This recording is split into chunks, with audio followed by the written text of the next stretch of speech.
In this video, we'll explore how to create your very first Dockerfile. We'll focus on understanding and using the from and run instructions, which are fundamental building blocks for creating container images. So, what exactly is a Dockerfile? A Dockerfile is essentially a text file that contains a series of instructions. Docker uses these instructions to automatically build container images. Think of it as a recipe that tells Docker how to create your desired environment inside a container. Let's take a look at the basic structure of a Dockerfile. Here's an example. The first line you'll usually see is a comment. Comments in Dockerfiles start with a hash symbol similar to Python. Then we have the from instruction. Next is the run instruction, the copy instruction, and the command instruction.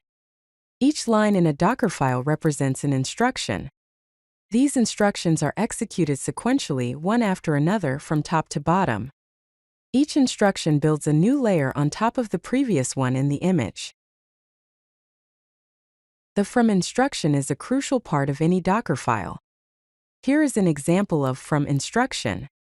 It sets the base image for your container.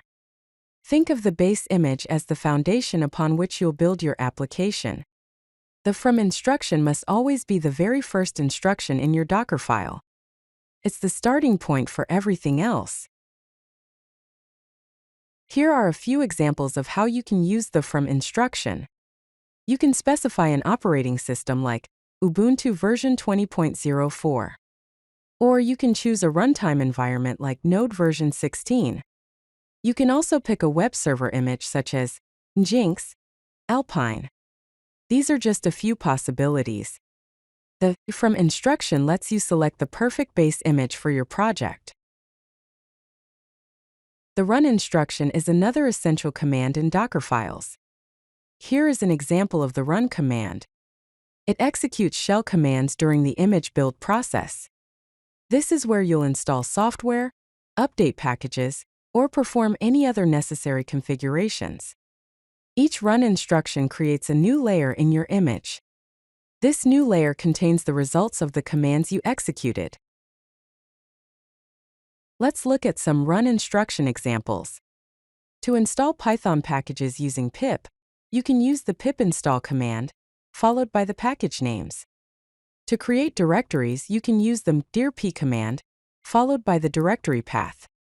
For system updates, you can use the apt-get update command, along with apt-get install to install specific packages.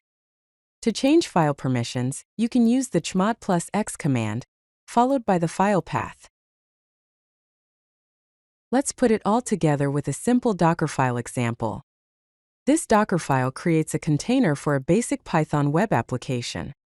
We start with the from instruction, using the Python version 3.9 base image. Next, we use the run instruction to install the Flask framework. Then we create a directory named /app. After that, we copy the application file named app.py to the /app directory in the container. Finally, we define the command to run the application using the python /app/app.py command. This is a complete Dockerfile that utilizes both the from and run instructions to build a functional container. If you like this video, hit that like button and don't forget to subscribe. Visit CodeLucky.com for more such useful content.